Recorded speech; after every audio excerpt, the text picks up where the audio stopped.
रानी, आर्यभट्ट जैसे ज्ञानी। ये धरती अशोक वाली, जनती है ये वीर बलशाली। उस बंजर को सींचा करते हैं जिसका ना कोई माली। अकेले चलाते जैसे, अकेले चलाते जैसे, सौ पे भारी है जी। हम बिहारी है जी, थोड़े संस्कारी है जी। हाँ हम बिहारी है जी, थोड़े संस्कारी है जी।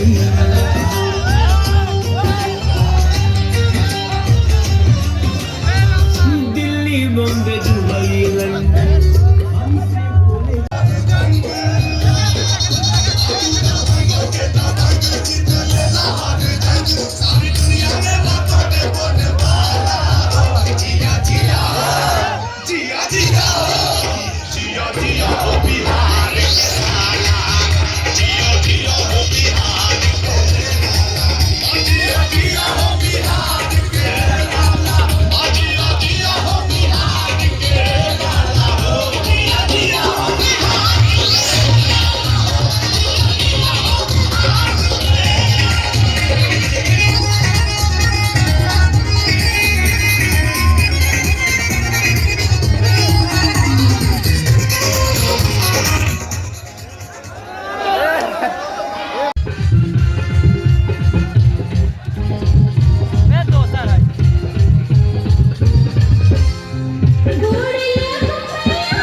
सपनावा कहाँ से लन बनी, ए धनी कैसे रे लन बनी, ए सजनी और खातिर कंगनवा कहाँ से लन बनी, ए रानी और खातिर कंगनवा कैसे रे लन बनी।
घरे बूढ़ी माई बाबा तारो छोटो लालाना कैसे देखी बड़ी हमें कैसे देखी बड़ी ओकरा चोरी तेरे बनी जरा कैसे देखी बड़ी ओकरा चोरी तेरे बनी देवा कैसे देखी बड़ी।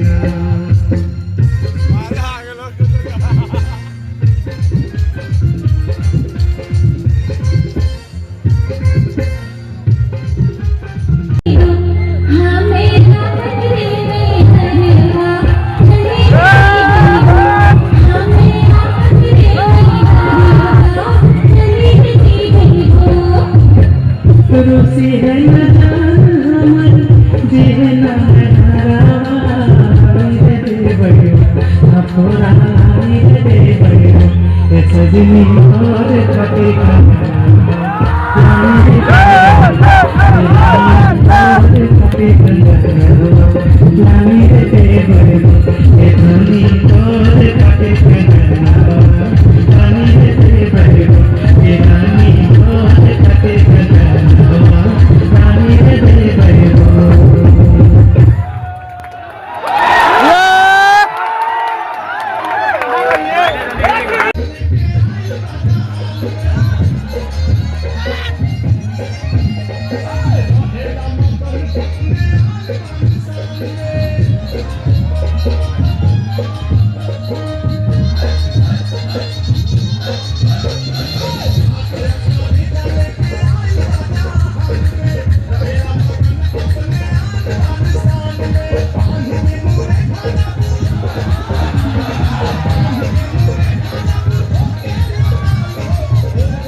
के लाला दिया दिया हो बिहार के लाला ओ दिया दिया हो बिहार के लाला दिया दिया हो बिहार के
कि धरती से कोई कुसवा पहाड़ हो भवानी कि हो भवानी मैया कि सुंदर लगवलु दारा कि हो भवानी कि सुंदर लगवलु दारा कि हो भवानी मैया। भक्त मैया से कहता है क्या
मैं खुद ही कल ही वैष्णो मंदिर से दर्शन करके आई।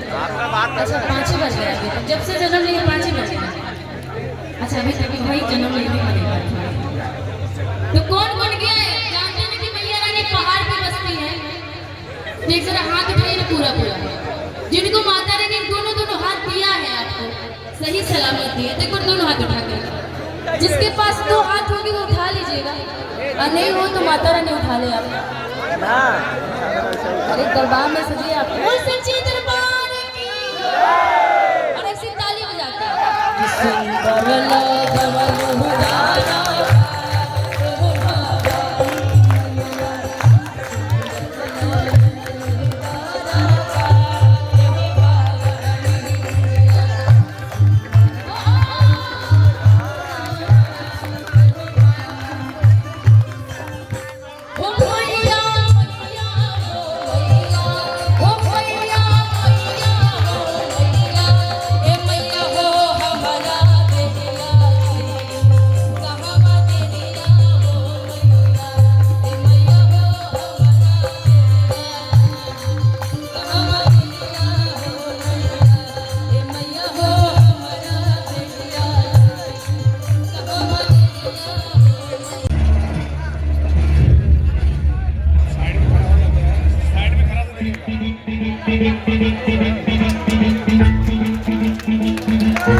प्रभावलम्बिकण्ठकन्दली रुचिप्रबद्धगन्धरं स्मरच्छिदं पुरच्छिदं भवच्छिदं मखच्छिदं गजच्छिदं धगच्छिदं तमन्तकच्छिदं भजे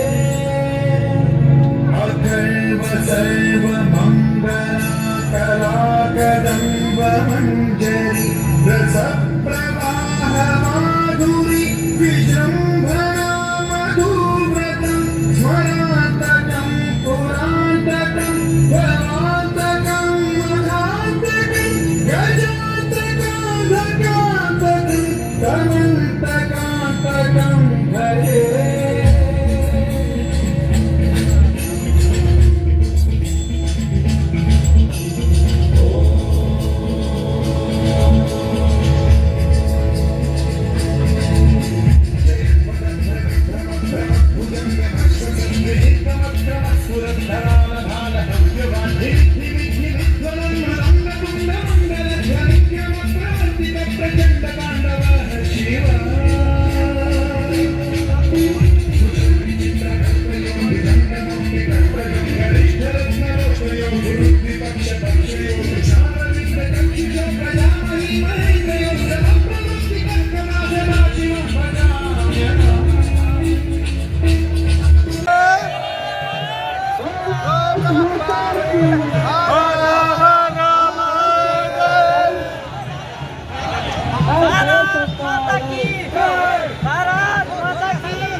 जिंदाबाद जिंदाबाद जिंदाबाद जिंदाबाद गोपालगंज की व्यवस्था गोपालगंज की व्यवस्था वाह भाई वाह एक दो तीन चार गोपालगंज राज नमस्कार तीन चार गोपालगंज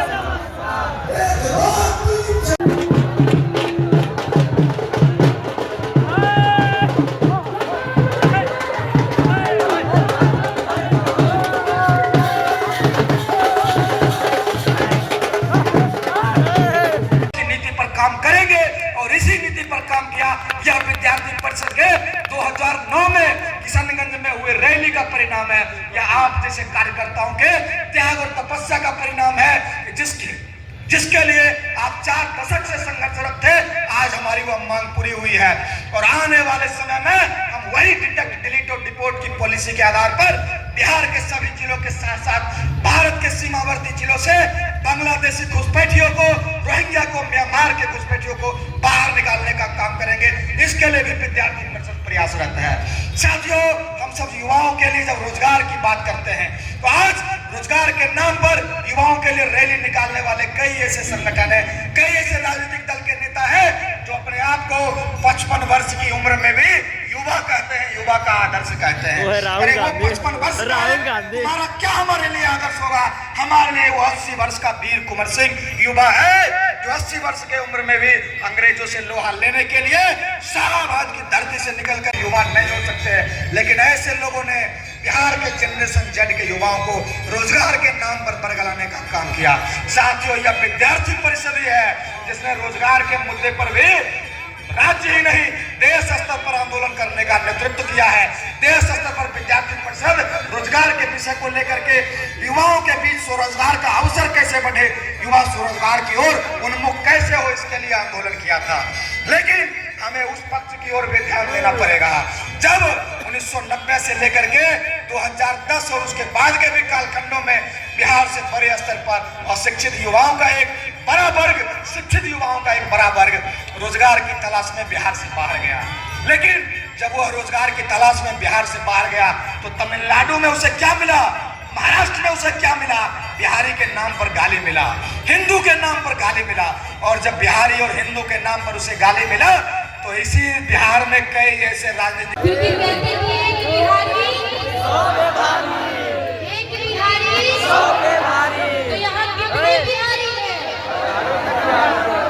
कितने बिहारी हैं? हाथ उठा के बताइए। कैमरा वाले भाई थोड़ा कैमरा पीछे की छोड़ आई नो हम भी बिहारी हैं। हाँ अच्छा ये लाइव वाले थोड़ा उधर भी दिखा दो, लाइव भी थोड़ा उन लोग को भी दीजिए। तो मैं हाथ उठा के बताइए कौन कौन बिहारी है और कौन यहाँ पे एबीवीपी वाले लोग हैं, जरा हाथ उठा के किया ये सोनू मनोहर की मूरत सुहावन सुंदर, की सूरत सुहावन सुंदर, की सूरत लुभो। और किसके लिए बोलना है कि एबीवीपी करेगा जरूरत मूरत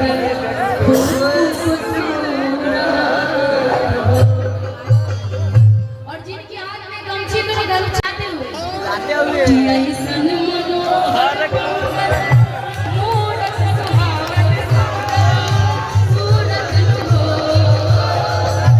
ऐसन मनोहर मूरत सुहावन सुंदर, सूरत सुहावन सुंदर, सूरत लुभो। अच्छा जरा भाई हम बिहारी हैं तो हमारे अंग अंग में संगीत भरा है ना जी। तो इधर से म्यूजिशियन बजेगी उसी तरीके से आपको हिलाना भी है गमछी को। ए राजा जी इतने संस्कारी हैं जी आप। बड़े संस्कारी जी।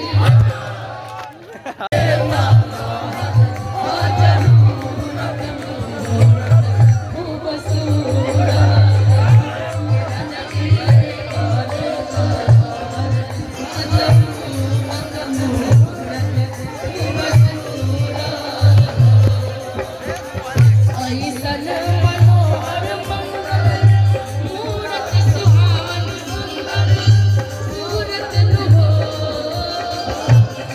ऐसन मनोहर हाथों को हिलाते रहो।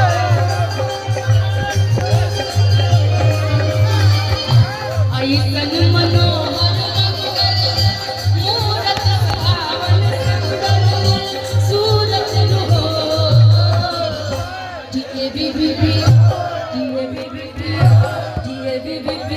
लाले लाला जरूरत मूरत खूबसूरत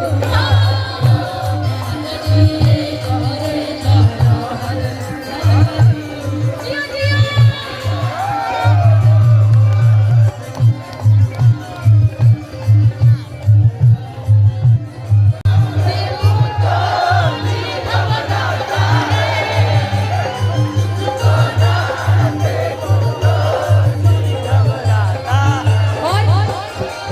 एबीवीपी वाले किसको ना देखे, एक दूसरे को ना देखे। जहाँ पे एबीवीपी का माहौल ना हो मन नहीं लगता है ना जी।